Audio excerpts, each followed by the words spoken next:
So what do you think the prize means for artists of this region?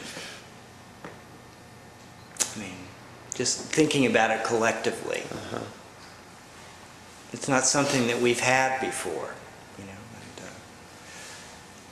It keeps people here. I think it's very, it lets people know that they're taking you seriously. You know, they don't, and I don't know how that will extend, because it's not really the market per se, you know, because you know how Baltimore is. It's Right. little cocoon. We're very cocooned in here, so it busts us out of the cocoon a little bit more.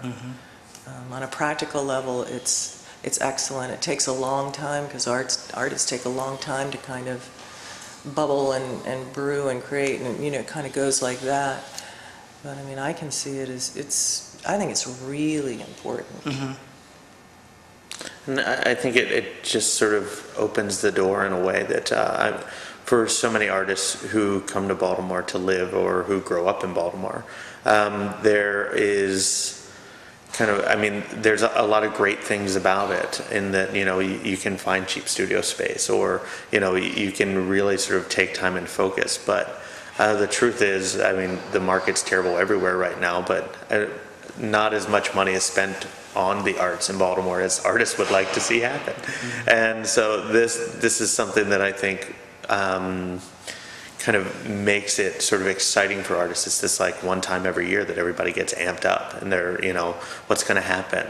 And it actually brings the community together in a way that outside of that, you know, we're all in our little sort of studios and in our own cocoons, just kind of in different parts of the city, where for this event it's like everybody applies and you wait and see what happens, and you know, everybody's waiting for that first list to come out of 35. And you see more people's work. Absolutely. And the Baker Award kind of Yeah, is the another new one. kind of a new one in that website idea too. It's really So I mean, there's a lot of things that are introduces. sort of sparking, Right. And I think this was like that maybe the spark that starts to light the flame of a lot of recognition for artists. And I think quickly the city's finding out how many talented artists there are here, because people get locked away in their studios and they're, you know, just noodling away, and you don't realize until something like this happens that, oh my God, these people are all over the place, and they are really talented. Yeah.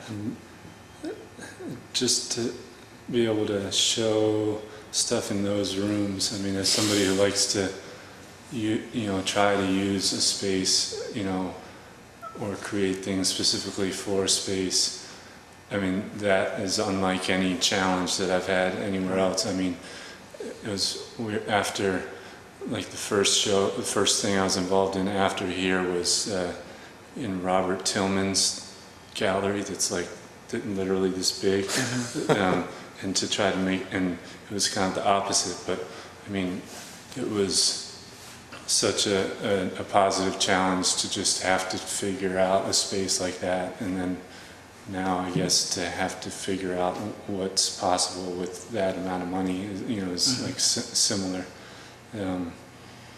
But that probably pushed me forward more than any other aspect of it. It's just the grandness of the rooms. Yeah. I mean, I hope that it can stay here a long time.